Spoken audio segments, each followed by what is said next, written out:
Well, the whole idea of thinking about myself as a collector, in the term that you're using, um, perhaps came after the fact that I was in the process of collecting and connecting to pieces of art that struck my mind and my heart and my soul. Now, after I had those multiple experiences over and over and over, and then attempted to present them and display them on my walls, then I met the wonderful people in Diaspora who said, "You are a collector." And so I'm here in Diaspora because they told me that I'm a collector. I just thought I was just buying some paintings that I loved and never thought about it really from that perspective.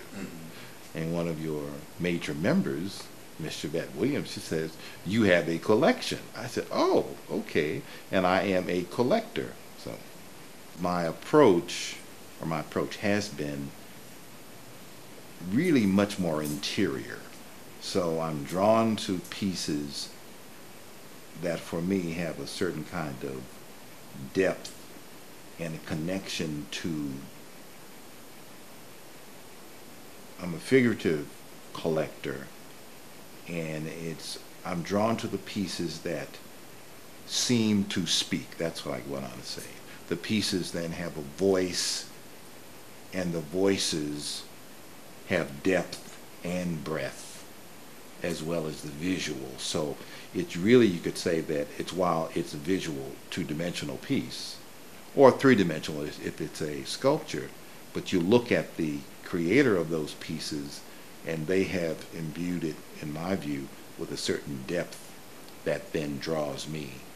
And so you then really foster the creation of life, really.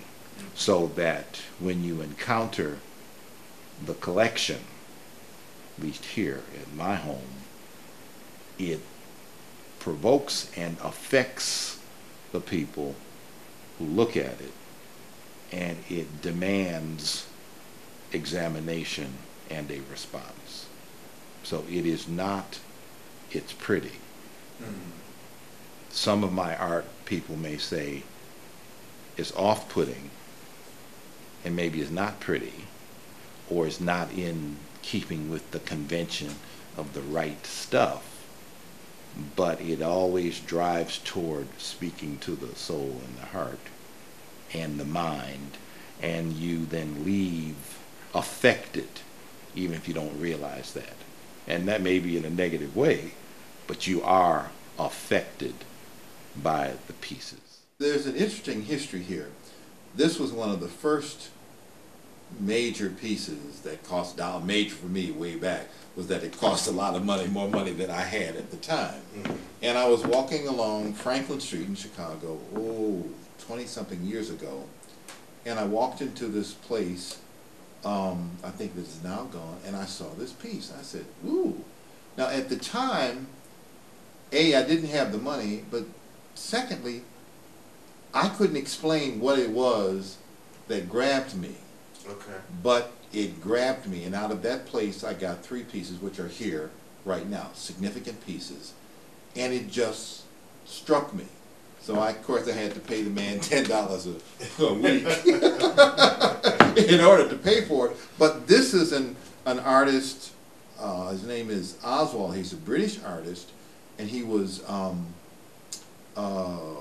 presenting, he had a few pieces here in the Chicago area, and he was trying to sell them, and I just saw it, and I think it probably got me at a deeper level of mind. Didn't even understand at the time. But the interesting thing about this piece is that people see what they see, and you will often have guests here who will see different things, and it will start a conversation. "Oh, what is he doing? What's he doing? What is he looking at?" And it was an indication of what my now clear sense of the intent of how I view art was happening 20 years ago, when I was not as clear as I am now. The house is full. Now this is X number of space here, but it's always present. I mean, there are people always present. and the house is never not empty. And it's always full, whether in this room, as you can see, there's a piece on this wall here, and I got that 20 years ago. I was going through on Christmas, 2 days before Christmas. It was real cold, and I went down on Clark Street. There was this old antique place, and I just was wandering down Clark Street. That's now some other kind of store. And there was this lady in there who claimed that she was a opera singer, but she was a little off. And I think she was an opera singer who had these pieces, and her furnace went out, so I was just wandering through, and she had a fireplace, so she was in there, and it was bitter cold. So it was Christmas, and I went and bought some charcoal and some food and brought it back to her. I was just going to leave it, and she was so pleased by that gesture. She gave me this painting for $20, and she gave another one that cracked because it was rolled up and it froze. But this one has been with me on different walls, but this wall, this piece only belongs on this wall. And so when you're in this very room we're sitting in, you always have company. The collection, the depth and breadth of the collection has expanded as I have broadened and deepened. So the things that perhaps I bought 20 years ago that spoke no longer speak, therefore they're down. And then you go through the whole process of editing, and pieces that filled the space because it was nice, but it was okay 15 years ago. All of those pieces have been removed. So all of the pieces that I now call artifacts and art sculptures are all intentional and purposeful and speak. Now I have some stored away that stop speaking, so maybe you rotate them and maybe they will get their voice again and start speaking again, and I will say, oh, okay, then you'll see something different. It's almost like reading scripture. Okay. So you read it last month, you see this. You read it next year, you see this. And it's a process, for me, it's an internal process of consciously deepening and broadening my being, my consciousness, my spirit, and my soul, so that I can, with purpose and deliberate purpose, move to a different place. What role does art play in your life of who you say that you are? So it requires some internal inquiry to ask that. For instance, you could say people with plants. Plants is a form of life, and that then. Now, many people say, oh, I like it. So you start asking a question of what is it that you can live with that you'll never get tired of? And so the selection, how I select, I don't select necessarily with my head. I select with my gut. Then I move to the head. And then I'll peer into the piece to look for its complexity and depth, and then marvel at the work of the artist, which is really quite something. That's how I do it. So I think you start collecting with your feeling.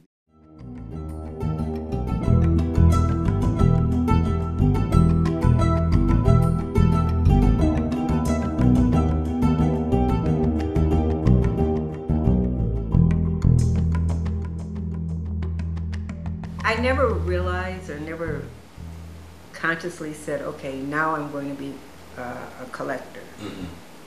When Marvin and I first moved here, because I like art, I bought art, and it was more of a I had this particular room, or I had this particular piece, and I was looking for something to go with that. Okay. So it's more of a decorative aspect of it. And then, you know, Marvin and I seem to agree on those particular pieces, and then all of a sudden I started thinking, I like that piece because I like that piece, or Marvin liked that piece because he liked that piece, and he'd say to me, well, where are you going to put it? And it's like, I don't know, but I just like that piece. Right. So my whole reference went from buying art, I think, to collecting art strictly for the fact that I wanted, the art in our home. Okay. I've always loved art. I've not always had art.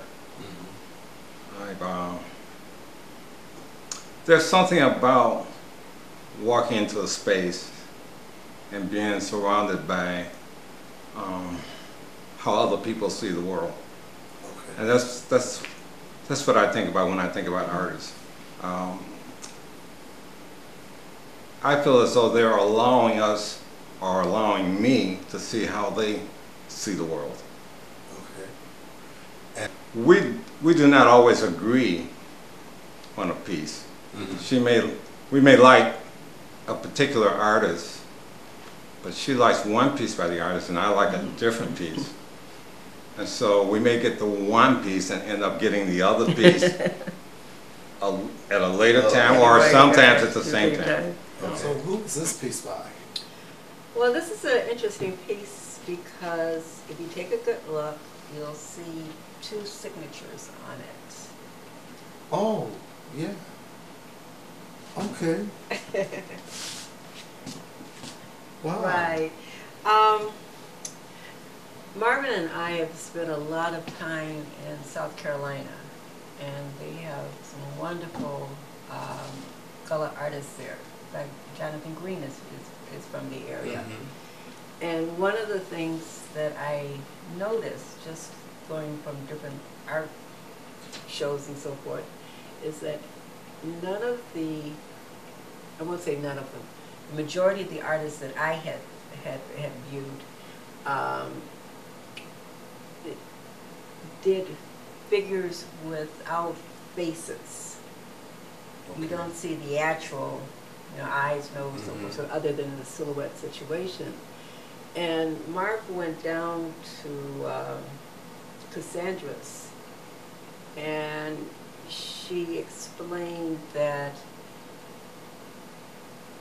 in that area, black people really they were not recognized. They didn't, they were non-entities. They were there, to serve or whatever. And so that many of the artists you'll find would not paint faces for that particular reason, or you'll see the back of them, or you'll see them covered with hats. Yes. And very seldom do you actually see a face. Right. And so Cassandra was explaining it to him, and the woman, Cassandra, who I would say is early 50s maybe? 40s, 50s. Something, right, exactly. She created the woman. Her daughter, who's in their early 20s, did the little girl. Wow. The significant thing that I noticed was the fact that her daughter, who came up in a whole different generation, who, I'm not going to stand for not being recognized. She has full features and the face and so forth, so on. So for me, it just spoke to the generation change. Yes. In terms of the area from being just totally unrecognized to someone in terms of, I'm not going to stand for it, you are going to recognize me. Okay. It's really funny. I don't think we consciously ever thought about that. Again, I think a lot has to do with liking a particular artist in general. Okay. I think that some of the pieces that we have liked together, if you asked us in terms of what that piece represents to us individually, we probably would have totally different interpretations of it, even though we both liked that piece. Okay. And again, there are some pieces in the house that Marvin really likes and I can live with, and vice versa. Okay. So again, I think the piece has to ring home to us individually. and have some meaning, and it doesn't always, you know, wind up to be the same. I know there are people who will collect because they have to have this particular person in their collection, and I've never really felt that way.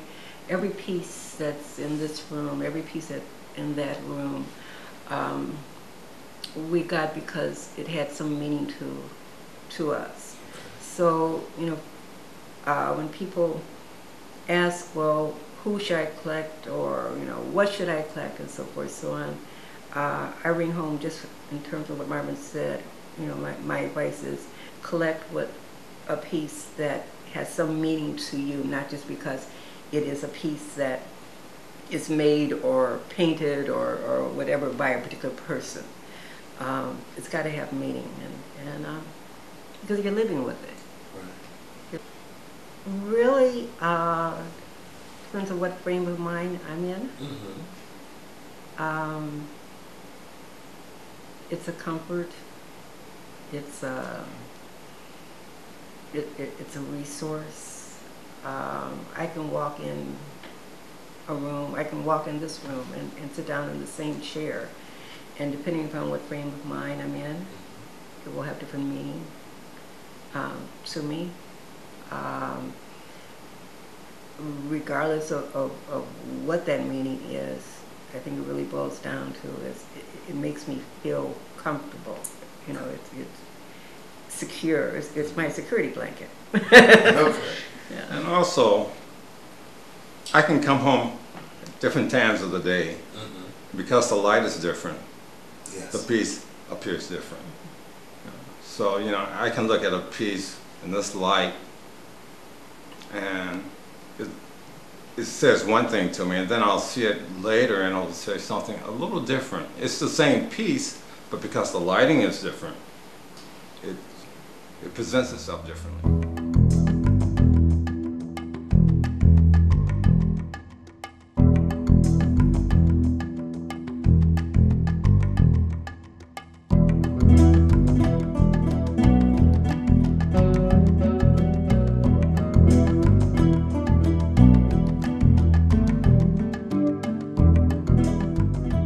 My sister, I was 14, she was 18. She became very Afrocentric, and she pulled me into the African culture at that age.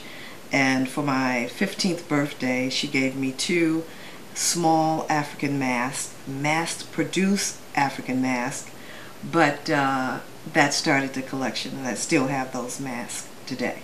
My collection brings me peace. My collection expresses to everyone who's exposed to it who I am. It's an expression of my ancestors. It brings pride to my children, my grandchildren.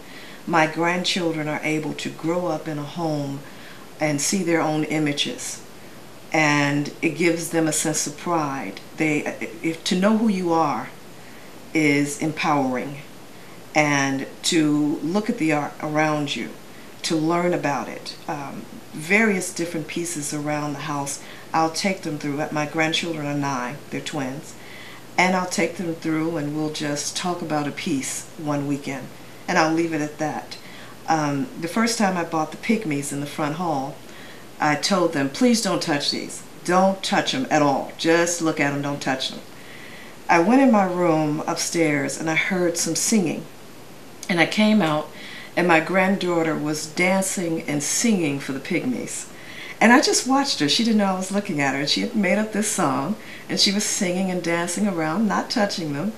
But she has the ability to do something I wasn't able to do as a child. I don't actually have a focus when I go after my art. I look for things that are a representation of who I am as an African American person. I have a very interesting history, and I look to portray that in the art that I purchase. As a child, growing up in the late 1950s and the early 1960s, the only images you had on television were white images. The few black images you had on television were extremely negative images. we were taught by TV that Africans didn't have a language. They just made sounds, as in Tarzan. And it gave you a sense of not being good enough, not being worthy, not wanting to embrace Africa as your home. But thanks to my sister, we learned the African culture, and I embrace it entirely now. I am African. And you can see that on the walls in my household, in my house. You can see that on the walls. This is who I am, and I'm proud of it. From a 2,000-year-old knock that was buried by a family in the ground, it was blessed and it was buried, and it now lives in my home. Because it's 2,000 years old, it could have once belonged to my ancestors. From that knock to a Floyd Atkins painting of a woman who purchased a lottery ticket. Now she has a different walk, a different swagger because she has money now. It's all my history, it's all my background, it's who I am, it's an expression of myself, and it needs to be seen and it needs to be heard because it has been buried and now it's coming alive. Just look, go look, shop, look, go to the marketplaces, go to the museums, go to the galleries and look. And even if you can't afford it at that time, put it in your consciousness, wish for it, think about it, dream about it, and eventually you'll be able to afford it. Start where you can, but start. And buy what you like. There's no better way than to buy what you like. If it moves you, if it brings tears to your eyes, if it makes you laugh, try to buy it. Talk to the artist, make a deal, but buy it and start your collection there.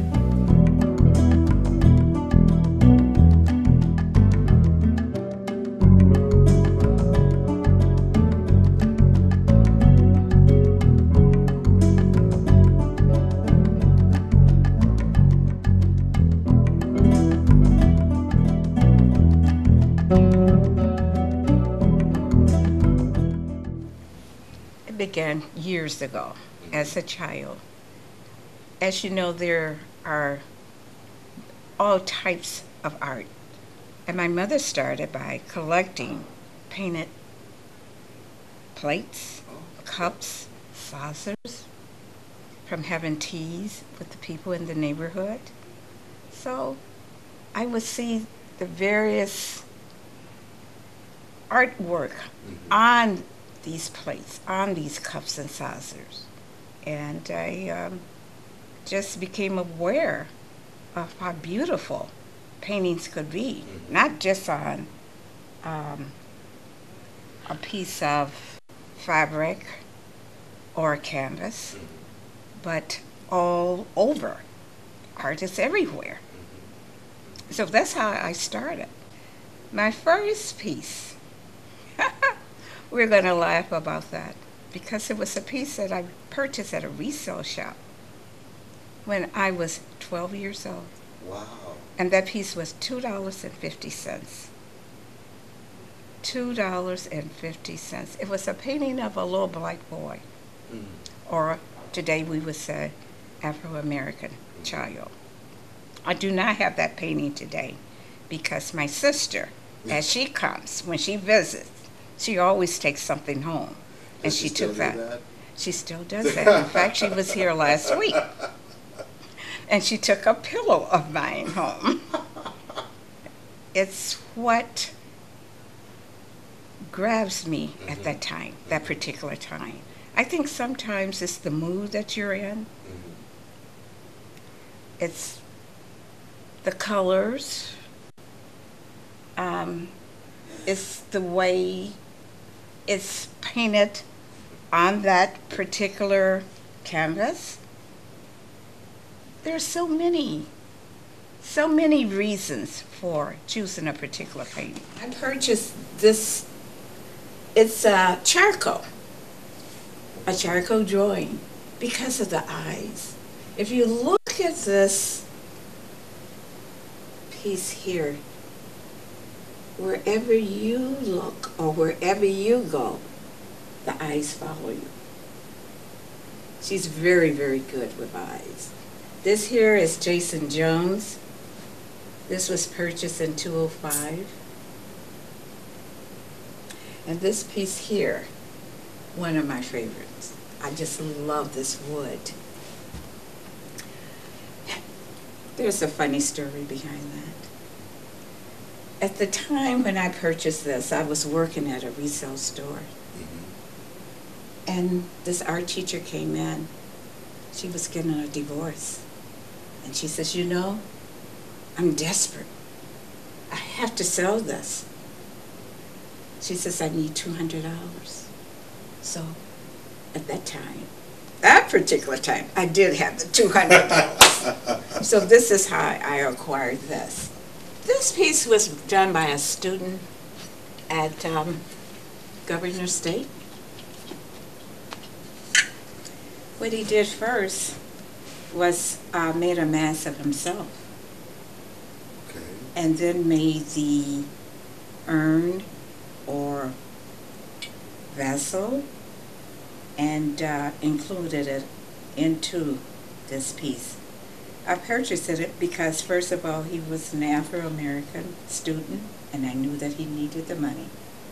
That's very important to support our own. Yes. Okay. And I just thought it was so unique. Okay, this piece here on the bottom is an artist that loves to run around with our organization, Diasporal. Lois went to Atlanta with us, and I really got a chance to meet him. He had an exhibit out here in the south suburbs, and I thought that I would support him. As I've said before, I always try to purchase work from the artists that I know, Okay. so that I can have their energy into my home. This piece was done by a friend of mine, a very good friend, Dalton. I met Dalton, I would say about 15 years ago at Dixon Elementary School. Joan Chrysler. Joan Chrysler is one of the founders of Diasporal, hired Dalton because she wanted to expose our children to Black artists. I should never forget, we were having lunch. It was on a Wednesday. It was very cold that day.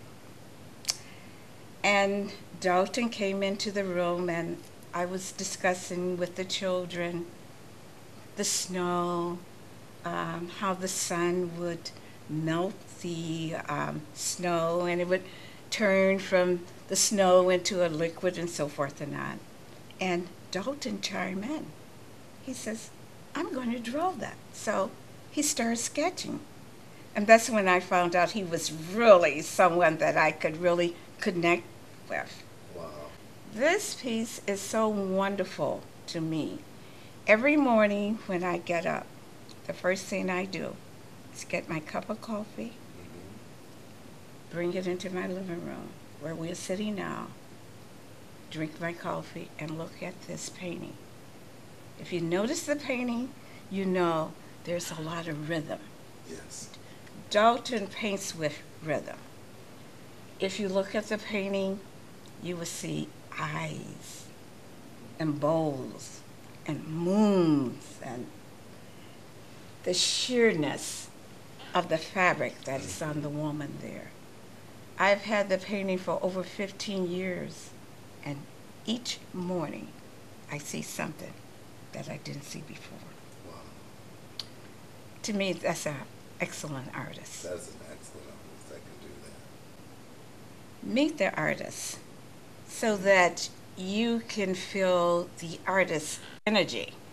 Each piece that I have in my home, I know that artist. To me, that is very, very important.